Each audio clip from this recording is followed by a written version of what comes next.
Hello everyone, नमस्कार आप सभी को। तो कैसे हैं आप सभी का स्वागत है आपके अपने यूट्यूब चैनल एकेडमी उत्थान में। और मैं हूं श्रेया राज। तो आज फिर मेरे साथ आप पढ़िएगा सिंधु घाटी सभ्यता के बारे में। तो यानी कि मैं आपको पिछले 2 क्लास दे चुकी हूं जिसमें कि मैंने इंपॉर्टेंट चीज़ें बताई हैं। और आज जो ये तीसरी क्लास है ये तो आपके लिए भी आई है, क्योंकि आपके एग्जाम में इससे बहुत सारे क्वेश्चन पूछे जाते हैं। तो चलिए आज हम इसके बारे में पढ़ेंगे। ये जो भी आपको खाली बॉक्स दिख रहा है इन सबको हम भरेंगे, आज मिल के भरेंगे। आप भी आंसर दीजिएगा और मैं भी इसे बताऊंगी। तो अगर मेहनत कर सकते हैं तो जुड़ जाइए मेरे साथ, क्योंकि माँ तेरी पसीने की हर एक बूंद को मोती सा चमकाऊंगा। माँ तेरी पसीने की हर एक बूंद को मोती सा चमकाऊंगा। माँ तू सपने बड़े देख, पूरा करके तेरा लाल दिखलाएगा। तो इसीलिए आपको भी अपने माता पिता के सपने को पूरा करना है। चलिए स्टार्ट करते हैं आज। तो देखिए आज हम सिंधु घाटी सभ्यता के इन स्थलों के बारे में पढ़ने वाले हैं। यानी कि आपको मैं बताई थी कि टोटल 1500 स्थल मिले हैं, टोटल 1500 प्लस स्थल मिले हैं सिंधु घाटी सभ्यता में खुदाई के दौरान। लेकिन हम वही पढ़ेंगे जिनसे कि एग्जाम में क्वेश्चन आते हैं, जिनमें से तो ये मैं 10 लेकर आई हूँ और इन्हीं 10 से बार बार एग्जाम में क्वेश्चन पूछे जाते हैं। जिनके खोजकर्ता कौन है, किस नदी के किनारे स्थित है, खुदाई में कौन कौन सी वस्तुएं मिली हैं। और बाकी मैंने पहले आपको जो पढ़ाया वो आप देख लीजिएगा, अगर नहीं देखे हैं तो लिंक डिस्क्रिप्शन में है। और उसके बाद उससे मैंने आपको नोट्स भी बहुत आसानी से बनाना सिखाया था कि आप उसमें मात्र 1.5 पेज में ये सारे नोट्स बना सकते हैं। तो ज़रूर देखिएगा। आप चलिए स्टार्ट करते हैं। तो सबसे पहला क्वेश्चन है हड़प्पा, यानी कि हड़प्पा के बारे में जानते हैं। तो आपको पता है कि सिंधु घाटी सभ्यता में खुदाई के दौरान सबसे पहला मिलने वाला स्थल कौन सा है, तो वो हड़प्पा स्थल है। हड़प्पा स्थल मिला है सबसे पहले, जिसकी खोज की दयाराम साहनी द्वारा की गई। यानी कि इसी की वजह से, पहले बार मिलने की वजह से ही सिंधु घाटी सभ्यता को हड़प्पा सभ्यता भी नाम दिया गया। तो चलिए देखते हैं कि ये कहाँ स्थित है। तो ये जो हड़प्पा स्थित है ये पाकिस्तान में स्थित है। हड़प्पा कहाँ स्थित है, तो ये पाकिस्तान में। और यदि जिले की बात करें तो मोंटी गोमरी जिला, मोंटी गोमरी जिला, ये भी आपको याद रखना है क्योंकि कभी कभी ये पूछ भी लिया जाता है। तो मोंटी गोमरी जिला में स्थित है हड़प्पा। और इसकी जो खोज की गई ये राय बहादुर दयाराम साहनी के द्वारा। इनका पूरा नाम राय बहादुर दयाराम साहनी ऐसे लिखा हुआ रहेगा, मिलेगा आपको दयाराम साहनी। तो आप इसे भी ध्यान में रखेंगे, कभी कभी फुल नेम दे दिया जाता है। और खोज कब की गई, तो 1921 ईस्वी में की गई।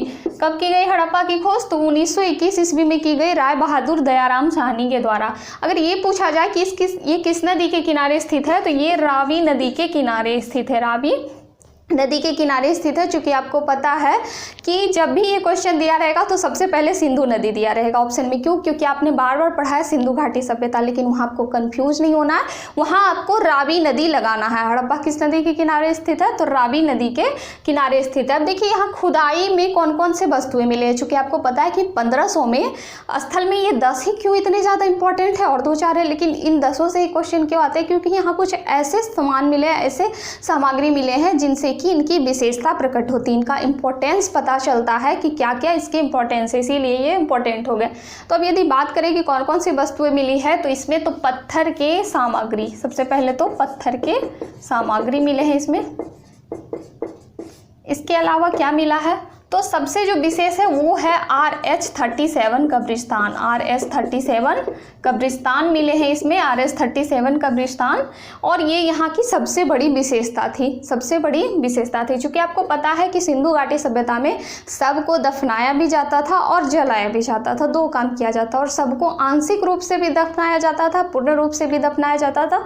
तो इसीलिए कहीं कहीं यहाँ पे कब्रिस्तान के भी साक्ष्य मिले हैं। तो पत्थर की सामग्री RH-37 कब्रिस्तान। इसके अलावा मात्र देवी मिली है। मात्र देवी का मतलब है कि एक ऐसी स्त्री की मूर्ति मिली है जिनके गर्भ से पौधा निकलता हुआ दिखाई दे रहा है, जिनके की गर्भ से पौधा निकलता हुआ दिखाई दे रहा है, इसीलिए इसका नाम रख दिया गया मातृ देवी।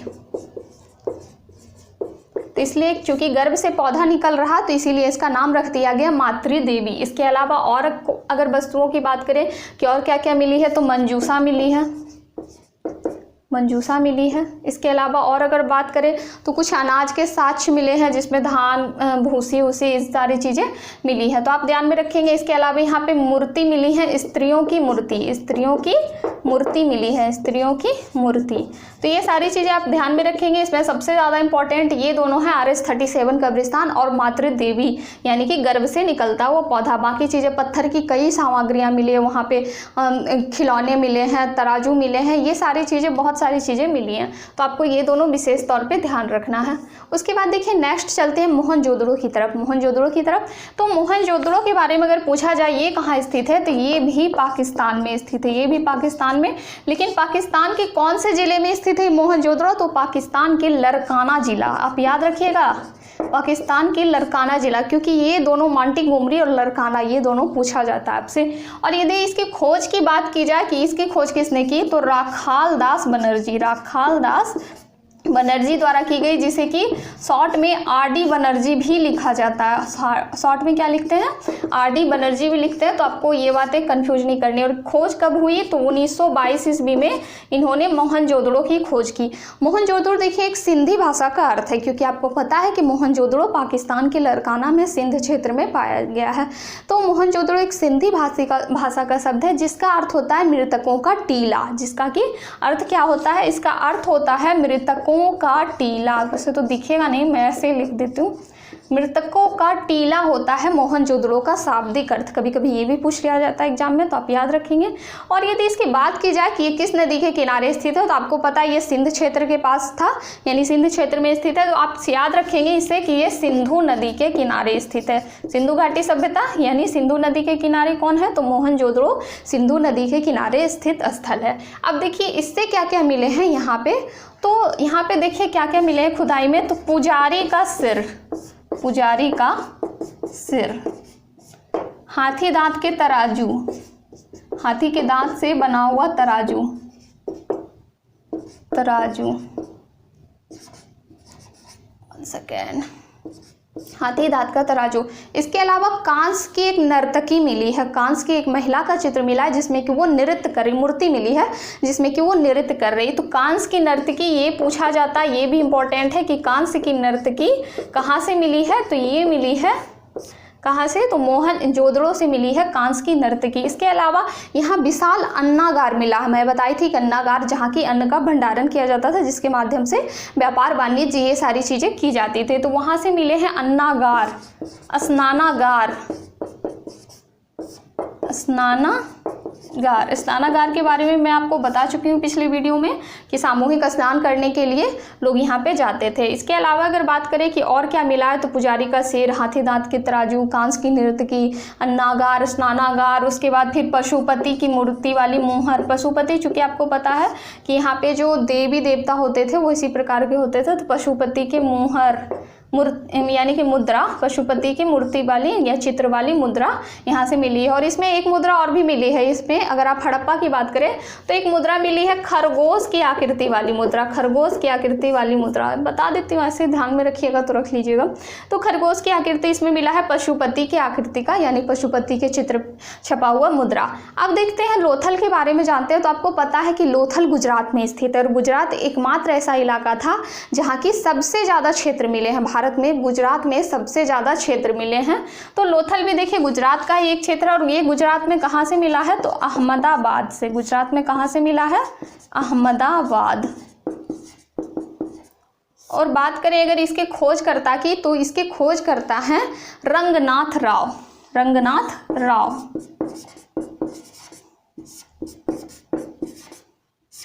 RS राव भी कहीं कहीं लिखा हुआ रहता है। तो आपको याद रखना है कि लोथल के खोजकर्ता कौन है, ये है रंगनाथ राव। और लोथल की खोज कब हुई, तो 1957 में लोथल की खोज हुई। 1957 में लोथल की खोज हुई रंगनाथ राव के द्वारा। और यदि पूछा जाए कि लोथल किस नदी के किनारे स्थित है, तो ये भोगवा नदी के किनारे स्थित है। लोथल किस नदी के किनारे स्थित है, तो ये भोगवा नदी के किनारे। और इसमें बात किया जाए कि क्या क्या मिला है, तो देखिए इसमें मिलने वाले सबसे इंपॉर्टेंट पदार्थ की अगर सबसे इंपॉर्टेंट सामग्री की बात करें तो वो है डॉकयार्ड। डॉकयार्ड जिसे कि बंदरगाह कहते हैं, डॉकयार्ड या बंदरगाह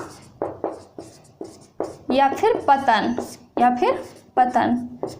देखिए पतन में अंतर होता है, हिंदी का वर्ड है, मैं आपको बताती हूँ। एक तो ये पतन जो लिखा जाता है तो इस पतन का मतलब होता है किसी भी चीज़ का नाश होना, यानी कि किसी भी चीज़ की समाप्ति होना। जैसे कि यहाँ मैं आपको बताऊंगी कि आखिर सिंधु सभ्यता का पतन कैसे हुआ, यानी कि समाप्त कैसे हुआ। तो ये पतन अलग मीनिंग देता है, और ये जो पतन होता है जहाँ की ये तो संयुक्त होता है, तो इस पतन का मतलब होता है बंदरगाह। इस पतन का मतलब होता है बंदरगाह। आपने श्रुति भिन्नार्थक शब्द या फिर सेम वर्ड में ऐसा पढ़ा होगा, तो इसीलिए मैं आज दोहरा भी दिया आपको।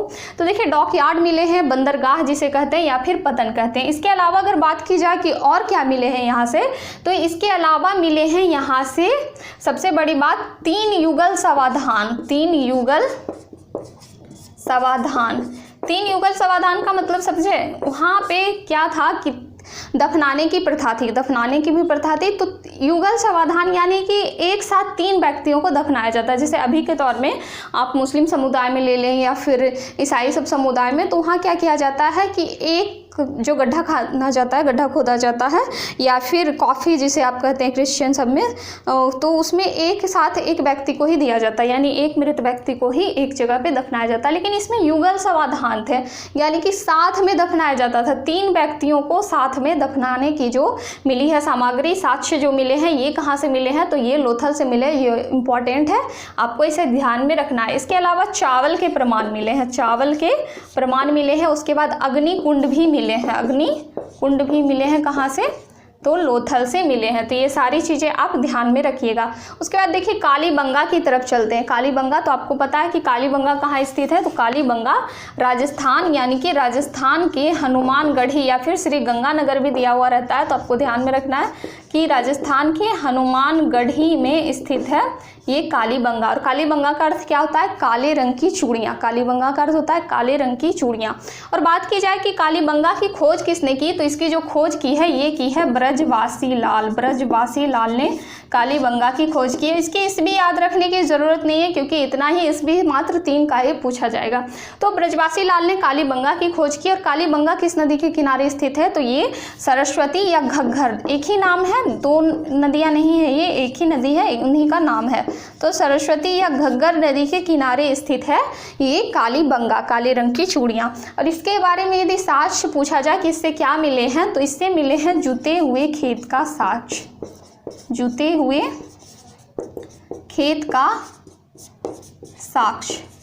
इसके अलावा क्या मिले हैं, तो धातु के उपकरण, जैसे कि कांसा था, वहाँ कांस्य युगीन सभ्यता थी ये, तो धातु के उपकरण का कहने का मतलब हो गया कि कांसा का उपकरण, ये सारी चीज़ें मिली। तो इससे जो सबसे इंपॉर्टेंट है ये है जुते हुए खेत का साक्ष्य। आपसे डायरेक्ट पूछ लिया जाता है कि जुते हुए खेत का साक्ष्य कहाँ से मिला है, तो वो कालीबंगा से मिला है। उसके बाद चलिए देखिए राखी गढ़ी के बारे में जानते हैं। तो मैं बताई थी कि राखी गढ़ी में 3 स्थल है। भगवान का नाम लेके राखी बंधवाना, भगवान का नाम लेके राखी बंधवाना, ये ट्रिक बताई थी, यानी कि भगवानपुरा, राखी गढ़ी और बनवाली, बंधवाना से बनवाली। तो देखिए राखी गढ़ी कहाँ स्थित है, तो ये हरियाणा के हिसार में स्थित है। हरियाणा के हिसार में स्थित है ये राखी गढ़ी, हरियाणा के हिसार में। उसके बाद यदि इसकी खोज की बात की जाए कि राखी गढ़ी की खोज किसने की, तो इसकी जो खोज की है वो की है सूरजभान ने। सूरजभान ने खोज की है राखी गढ़ी की खोज। और बात की जाए किस नदी के किनारे स्थित है, तो ये भी सरस्वती या घग्घर नदी, घग्घर नदी मेनली आपको दिया हुआ रहेगा, घग्घर नदी, या कहीं कहीं सरस्वती नदी भी देखने को मिल जाएगा। तो उस नदी के किनारे स्थित है ये राखी गढ़ी। और बात की जाए कि इससे क्या मिला है, यानी राखी गढ़ी से, तो राखी गढ़ी की सबसे बड़ी विशेषता है कि यह भारत में स्थित सबसे बड़ा क्षेत्र है। भारत में स्थित सबसे बड़ा जो क्षेत्र मिला है, सबसे बड़ा स्थल, वो राखी गढ़ी है। अब देखिए मैं इसे समझाती हूँ आखिर कैसे, तो वो मैं पिछले वीडियो में भी समझा चुकी हूँ कि चूंकि आपको पता है कि जो सिंधु घाटी सभ्यता में मिले हैं स्थल, तो उसमें सबसे बड़ा स्थल मोहनजोदड़ो है, सबसे बड़ा स्थल मोहनजोदड़ो, लेकिन ये पाकिस्तान में चला गया। तो यदि बात की जाए कि भारत में स्थित सबसे बड़ा स्थल कौन सा मिला है, तो ये मिला है राखी गढ़ी। भारत में स्थित सबसे बड़ा स्थल कौन सा मिला है, तो ये राखी गढ़ी मिले हैं। तो राखी गढ़ी में यहाँ धातु के उपकरण भी मिले हैं, धातु के उपकरण भी मिले हैं, और भी चीज़ें, पत्थर की सामग्री। तो जो कॉमन चीज़ें हैं तो वो तो सारे स्थल में मिले हैं, जैसे पत्थर ले लीजिए, हाथी का दांत का बना हुआ सामग्री और भी चीज़ें, मिट्टी की आकृति का कुछ कुछ बना हुआ, और नर्तकी स्त्री। तो इसमें से जो ज़्यादा इम्पोर्टेंट है मैं वो आपको बता रही हूँ। तो देखिए यहाँ से ये सारी चीज़ें मिली हैं। अब देखिए चनहुदड़ो के पास चलते हैं, यानी चनहुदड़ो कहाँ स्थित है। तो मैं आपको बताई थी कि चनहुदड़ो जो स्थित है ये पाकिस्तान में ही स्थित है। चनहुदड़ो जो स्थित है ये पाकिस्तान के सिंध क्षेत्र में स्थित है चनहुदड़ो। और यदि इसके खोज के बारे में बात की जाए कि इसकी खोज किसने की, तो इसकी खोज दो लोगों ने मिलकर की है। एक तो अर्नेस्ट मैके थे, अर्नेस्ट मैके, और दूसरा थे मजूमदार। अर्नेस्ट मैके और दूसरा थे मजूमदार। मैं अगर चाहती तो सारी चीज़ें लिख के ले आती, मुझे इतनी गर्मी में परेशान होने की ज़रूरत नहीं पड़ती। लेकिन देखिए मैं आपके सामने ये सारी चीज़ें इसलिए करवा रही हूँ ताकि आप भी मेहनत करना सीखें। आप ये सोचें कि अगर एक टीचर मेरे लिए इतना कर सकता है तो मैं खुद के लिए क्यों नहीं कर सकता। तो देखिए इसीलिए आपको भी मेहनत करना है, जैसा मैं बना रही हूँ आपको भी ये बॉक्स बनाना है, नोट्स बनाना है।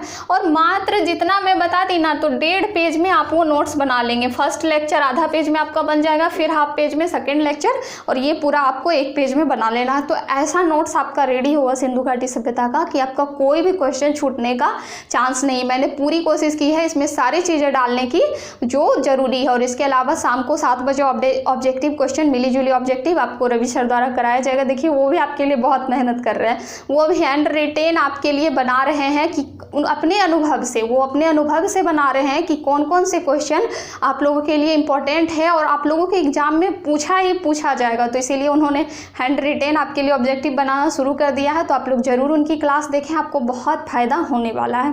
तो चलिए अब नेक्स्ट चलते हैं। तो हमने देखा कि अर्नेस्ट मैके और मजूमदार ने चनहुदड़ो की खोज की। अब यदि बात करें कि ये किस नदी के किनारे स्थित है, तो आपको पता है कि ये सिंध के क्षेत्र में स्थित है। तो सिंध के क्षेत्र में जो भी स्थल स्थित है वो सिंधु नदी के किनारे ही थे, सिंधु नदी के किनारे थे, सिंध के क्षेत्र में स्थित चीज़ें। तो अब देखिए चनहुदड़ो से क्या मिला है, तो चनहुदड़ो से मिला है मनके बनाने के कारखाने। मनके समझते हैं, माला, माला जो बनाया जाता था, मनके बनाने के कारखाने, माला जो आभूषण के रूप में आता है। इसके अलावा जो मिला है यहाँ से कुछ आभूषण भी मिले हैं। इसके अलावा काजल मिला है, काजल ध्यान में रखिएगा आप। लिपस्टिक मिला है, ये क्वेश्चन पूछा जाता है कि लिपस्टिक के प्रमाण कहाँ से मिले हैं, तो लिपस्टिक मिले हैं। उसके अलावा पाउडर सब मिला है, पाउडर, मंजूसा, यानी कि मंजूसा कह ले तो स्त्रियों की जो प्रसाधन सामग्री होती है, प्रसाधन सामग्री का मतलब है कि साज सज्जा का कॉस्मेटिक जो होता है प्रसाधन सामग्री, वो मिला है कहाँ से, तो वो मिला है चनहुदड़ो से मिला है, वो चनहुदड़ो से ही मिला है। तो आपको ये चीज़ें ध्यान में रखनी है। फिर चले बनवाली की तरफ। तो बनवाली में क्या मिले हैं, तो सबसे पहले तो बनवाली है कहाँ, तो बनवाली स्थित है हरियाणा में। बनवाली कहाँ स्थित है, हरियाणा में स्थित है। ये भी हिसार में, हरियाणा यानी हिसार में स्थित है। पता नहीं नीचे दिख रहा हुआ, दिख ही रहा होगा, देख लीजिए, सुन लीजिएगा नहीं तो अगर नहीं दिख रहा होगा तो। बनवाली हरियाणा हिसार में स्थित है। और बात किया जाए कि इसकी खोज किसने की, तो इसकी जो खोज की ये है कि है रविंद्र सिंह बिष्ट ने, रविंद्र सिंह बिष्ट द्वारा खोज की गई। बनवाली की खोज की गई रविंद्र सिंह बिष्ट के द्वारा।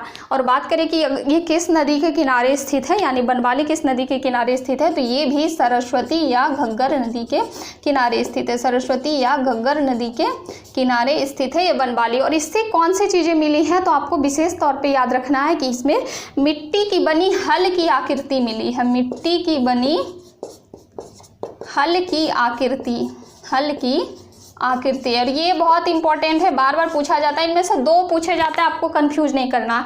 एक तो जुते हुए खेत का साच, तो ये कहाँ से मिला है, कालीबंगा से। और इसके अलावा यहाँ काले रंग की चूड़ियाँ मिली हैं। तो चूड़ियों के बारे में अगर पूछा जाए तो चूड़ियाँ कहाँ से मिली है, तो कालीबंगा से मिली। और यदि पूछा जाए मिट्टी की बनी हल, अगर हल के बारे में पूछे तो बनवाली, खेत के बारे में पूछे तो कालीबंगा। फिर देखिए रोपड़ के पास आते हैं। तो रोपड़ कहाँ स्थित है, तो ये पंजाब में स्थित है। रोपड़ कहाँ स्थित है, ये पंजाब में स्थित है। और बात की जाए कि इसके खोजकर्ता कौन है, तो रोपड़ की खोजकर्ता की अगर बात करें तो रोपड़ के खोजकर्ता ये शर्मा जी हैं, जिसे यज्ञदत्त शर्मा, अगर पूरा नाम कहा जाए तो पूरा ही लिख देती हूँ, शर्मा जी, यज्ञदत्त शर्मा, इसकी खोजकर्ता यगदत्त शर्मा है और ये कहाँ है तो पंजाब में स्थित है। और किस नदी के किनारे स्थित है तो सतलज नदी के किनारे। रोपड़ किस नदी के किनारे है, सतलज नदी के किनारे स्थित है। और यदि इससे बात की जाए कि यहाँ पे क्या क्या मिले हैं, यहाँ पे खोज में क्या क्या मिले हैं, तो कुछ विशिष्ट चीज़ें तो नहीं, बस यही सब मिले हैं। यहाँ पे भी आभूषण कह लीजिए, बर्तन कह लीजिए, उसके बाद फिर और भी चीज़ें जो आप कह सकते हैं कि मूर्तियाँ सारी मिले हैं। तो इससे उतना कुछ पूछा नहीं जाता है, तो मैं इसे नॉर्मली लिख देती हूँ। मूर्तियाँ, आभूषण, ये सारी चीज़ें लगभग मिली हैं। तो आपको इसमें सिर्फ ये याद रखना है कि यगदत्त शर्मा द्वारा खोजी गई सतलज नदी के किनारे। फिर देखिए रंगपुर की तरफ चले तो आपको पता है कि ये भी गुजरात में स्थित है, रंगपुर गुजरात में स्थित है। और इसकी खोज की अगर बात की जाए तो सेम वही रंगनाथ राव द्वारा ही इनकी खोज की गई है। रंगनाथ राव द्वारा रंगपुर की खोज की गई है। और बात करें कि अगर ये किस नदी के किनारे स्थित है तो आपको ये ध्यान में रखना है, ये मावर या मादर नदी के किनारे स्थित है। तो आपको ये दोनों चीज़ों में, दोनों नाम में से कोई एक नाम दिया रहेगा तो आपको याद रखना है। फिर यदि बात की जाए कि यहाँ से क्या क्या मिली है, तो यहाँ से नॉर्मली भूसी मिली है। भूसी समझते हैं, गेहूँ की, धान की, यानी कि उनके जो चूर्ण होते हैं भूसी, वो भूसी मिली है। इसके अलावा ज्वार मिला है, बाजरा मिला है। तो ये सारी चीज़ें मिली है कहाँ से तो रंगपुर से मिले हैं। और यदि सुरकोटजा की बात करें, देखिए सुरकोटजा इंपॉर्टेंट है, सुरकोटजा इंपॉर्टेंट है। और यदि पूछा जाए कि सुरकोटजा किस नदी के किनारे स्थित है तो ये भी सरस्वती या घग्गर आप कह सकते हैं, सरस्वती या घग्गर नदी के किनारे। और ये गुजरात में स्थित है। कहीं कहीं इसका आंसर प्राचीन यमुना भी दिया रहता है नदी के नाम में, तो कंफ्यूज नहीं होना है। तो या तो घग्गर दिया रहेगा तो घग्गर, सरस्वती, या फिर यमुना, जो दिया रहेगा ऑप्शन में उसके अनुसार आपको टिक करना है। फिर यदि बात की कि इसमें क्या क्या मिले हैं तो इससे मिले हैं घोड़े के अवशेष। और ये क्वेश्चन बार बार पूछा जाता है कि घोड़े के अवशेष कहाँ से मिले हैं तो सुरकोटजा से मिले हैं। और क्यों मिले हैं मैं ये आपको कल बताई थी।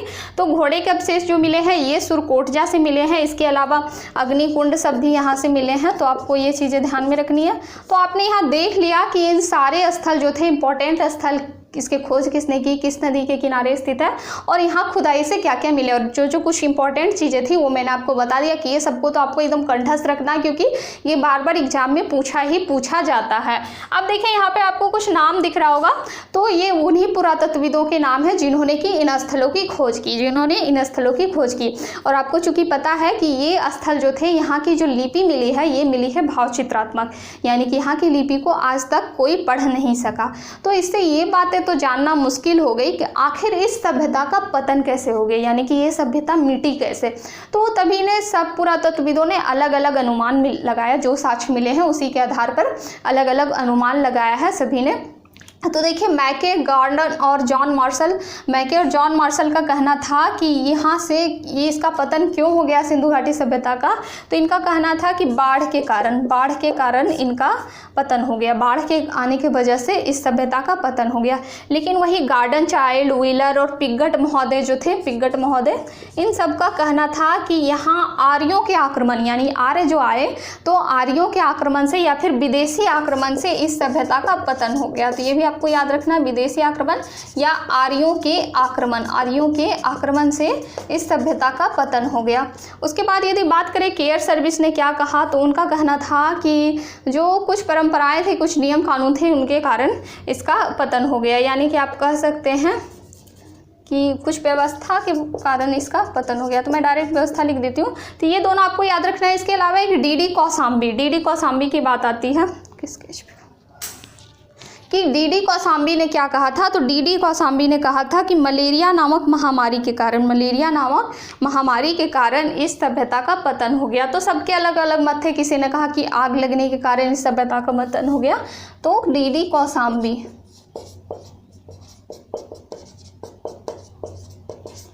कौशाम्बी का कहना था कि मलेरिया नामक महामारी के कारण इस सभ्यता का पतन हो गया। तो आपको याद रखनी इसमें दो तीन की, ज़्यादातर तो मार्शल, मैके और इनका चाइल्ड, व्हीलर, पिगट, इन दोनों का आपको ध्यान में रखना है, क्योंकि इन दोनों से कभी कभी पूछ भी लिया जाता है। तो ये सारे आज मैंने जितने भी ऑब्जेक्टिव थे ये सब मैंने आपको बता दिया कि आई होप तो आपको अच्छा लगा होगा तो कमेंट करके ज़रूर बताइएगा और मेरी मेहनत के लिए 1-2 लाइक तो कर दीजिएगा। और अगर चैनल को सब्सक्राइब नहीं किए हैं तो ज़रूर कर दीजिएगा, क्योंकि आपको पता है अभी से लेकर आपके एग्ज़ाम तक ये चैनल आपका साथ देगा। जो भी इम्पोर्टेंट रहेगा आपके एग्ज़ाम के लिए वो सब सब चीज़ें मैं आपको बताऊंगी मैप के माध्यम से, नोट्स के माध्यम से, इतनी आसानी से बताऊंगी कि आपको सारी चीज़ें ध्यान में रहें। तो आप सभी को नोट कर लेंगे, नोट्स बना लेंगे और इसका रिवाइज भी करते रहेंगे, ऑब्जेक्टिव क्वेश्चन भी लगाते रहेंगे। तो इसी तरह से मेरे साथ जुड़े रहिए। अब तो लॉकडाउन लगभग खुलने वाला है, तो भी सुरक्षित रहिएगा, घर पे रहिएगा, खुद का और खुद के परिवार का ख्याल रखिएगा। जय हिंद, धन्यवाद।